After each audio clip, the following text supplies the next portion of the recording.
Shalom semuanya. Liga Doa mempersembahkan 5 cara terbaik dalam Alkitab untuk membedakan suara Roh Kudus dan suara setan dalam pikiran Anda. Pada mulanya, dalam Kejadian 1 ayat 26-27, manusia diciptakan menurut gambar dan rupa Allah, yang artinya manusia diciptakan dan dianugerahi oleh Tuhan dengan pikiran dan hati nurani, agar manusia bisa berkuasa atas segala makhluk lainnya. Selanjutnya dalam Kejadian 3, Alkitab mencatat bagaimana kejatuhan manusia dalam dosa untuk pertama kalinya. Bermula pada saat Hawa lebih mendengarkan suara setan daripada suara Tuhan. Waktu itu, Tuhan berbicara memberikan perintah kepada manusia pertama. Semua pohon dalam taman ini boleh kau makan buahnya dengan bebas, tetapi pohon pengetahuan tentang yang baik dan yang jahat itu, janganlah kau makan buahnya, sebab pada hari engkau memakannya, pastilah engkau mati. Akan tetapi, ada setan berbentuk ular yang berkata kepada Hawa, "Sekali-kalinya kamu tidak akan mati." Tetapi Allah mengetahui bahwa pada waktu kamu memakannya, matamu akan terbuka dan kamu akan menjadi Allah, tahu tentang yang baik dan yang jahat. Maka terjadilah pergumulan di dalam pikiran Hawa. Ada 2 suara yang harus dipilih oleh Hawa untuk dipercaya. Apakah Hawa akan memilih untuk mendengarkan serta mentaati suara Tuhan, atau malah terjerumus kepada tipu daya suara setan? Sayangnya kita tahu bahwa akhirnya Hawa lebih memilih mendengarkan suara setan, sehingga mengakibatkan manusia jatuh ke dalam dosa dengan segala akibatnya. Kemudian pada kehidupan kita sekarang, situasi harus memilih ini terjadi lagi. Alkitab mencatat dalam Efesus pasal 6 ayat 12, "Karena perjuangan kita bukanlah melawan darah dan daging, tetapi melawan pemerintah-pemerintah, melawan penguasa-penguasa, melawan penghulu-penghulu dunia yang gelap ini, melawan roh-roh jahat di udara." Dengan kata lain, sebagai umat Kristen, kita pasti akan selalu menerima gangguan-gangguan dari setan, yang mana suara setan akan selalu muncul di dalam pikiran kita. Setan adalah penentang Allah, penggoda manusia, penuduh, serta pendakwa umat Kristen. Seperti yang kita saksikan dalam kisah Hawa, setan bertujuan ingin membawa kita kepada kehancuran. Setan itu juga penuh dengan tipu daya. Bahkan saking liciknya, setan mampu mengelabui kita, sehingga kita seringkali tidak menyadari bahwa setan sedang bersuara di dalam pikiran kita, yang dimana akan membuat kita sering mengalami kebingungan, membuat kondisi pikiran kita terganggu, dan lain-lain. Akan tetapi, karena begitu besar kasih Tuhan kepada kita, Tuhan Yesus dalam Yohanes pasal 14 ayat 26 berkata, "Tetapi penghibur, yaitu Roh Kudus, yang akan diutus oleh Bapa dalam namaku, Dialah yang akan mengajarkan segala sesuatu kepadamu dan akan mengingatkan kamu akan semua yang telah kukatakan kepadamu." Lewat ayat ini, Tuhan berjanji akan selalu menyertai kita, yaitu melalui Roh Kudus yang adalah Tuhan.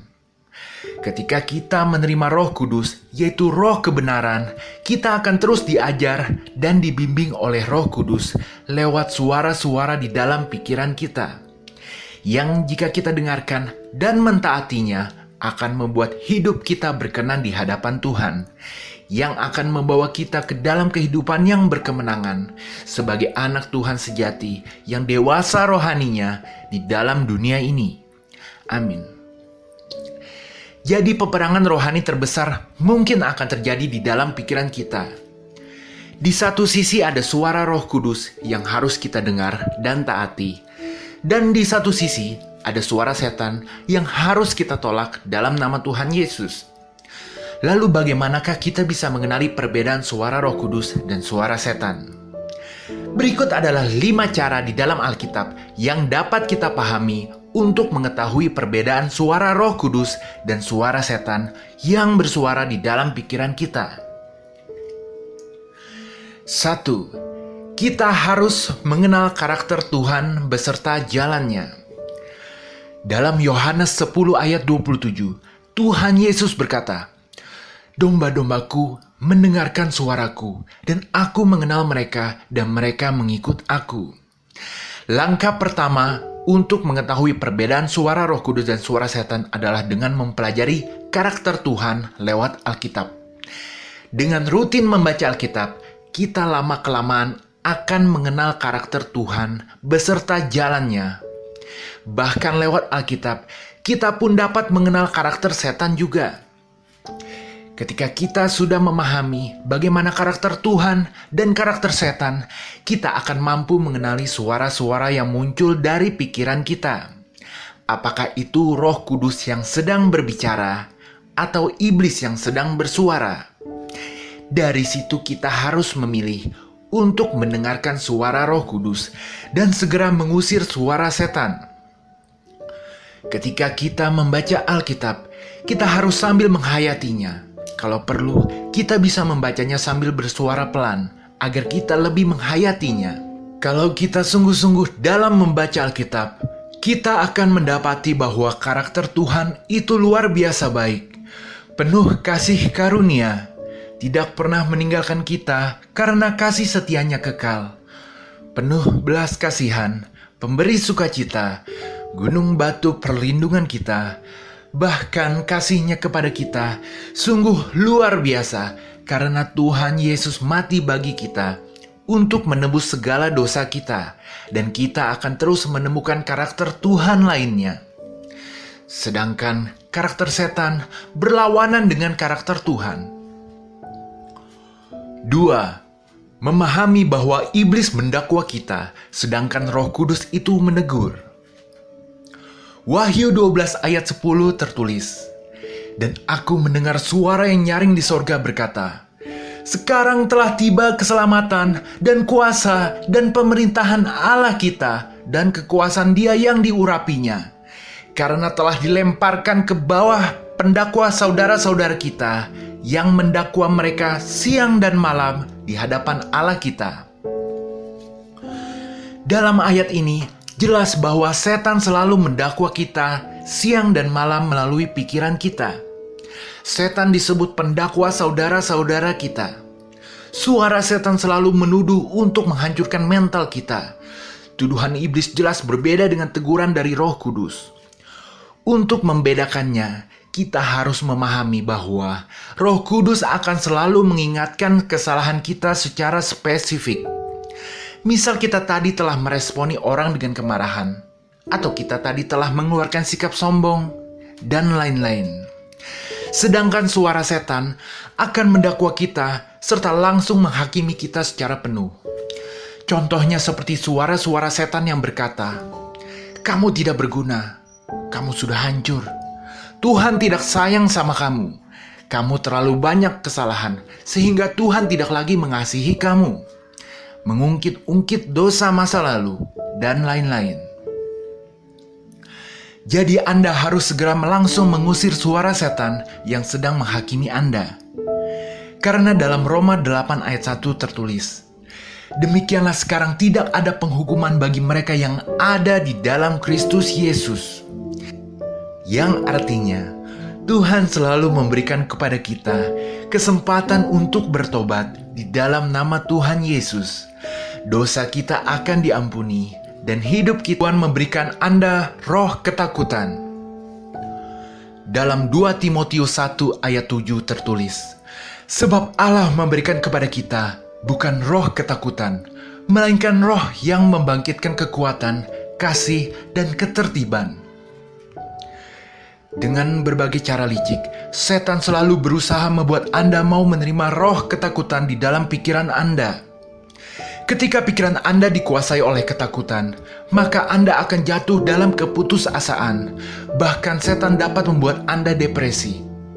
Karena putus asa itu artinya tidak memiliki keberanian. Setan ingin membuat Anda menjadi tawar hati karena berada dalam kondisi putus asa.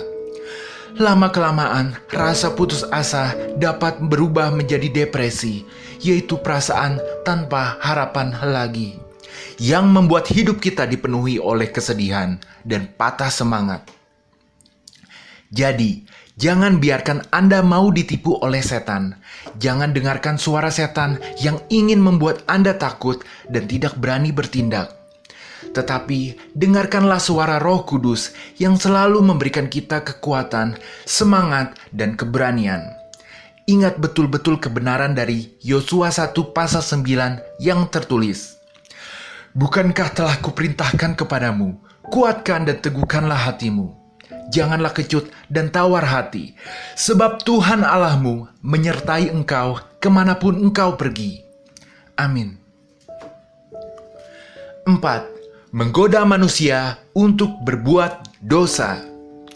Dalam 1 Tesalonika 3 ayat 5 tertulis, itulah sebabnya maka aku, karena tidak dapat tahan lagi, telah mengirim dia, supaya aku tahu tentang imanmu. Karena aku khawatir, kalau kamu telah dicobai oleh si penggoda, dan kalau usaha kami menjadi sia-sia. Perhatikan kalimat, kalau kamu telah dicobai oleh si penggoda. Di sini kita bisa memahami bahwa setan itu akan mencobai dan menggoda manusia untuk berbuat dosa.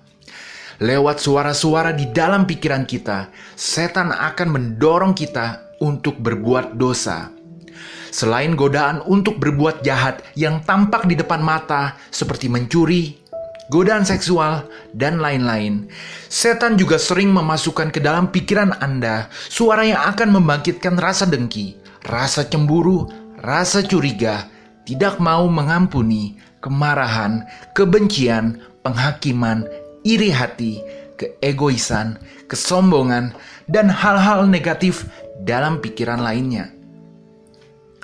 Tahukah Anda bahwa salah satu kelicikan setan adalah setan seringkali membisikkan suara yang akan mendorong kita untuk memiliki banyak tuntutan-tuntutan di dalam hidup ini.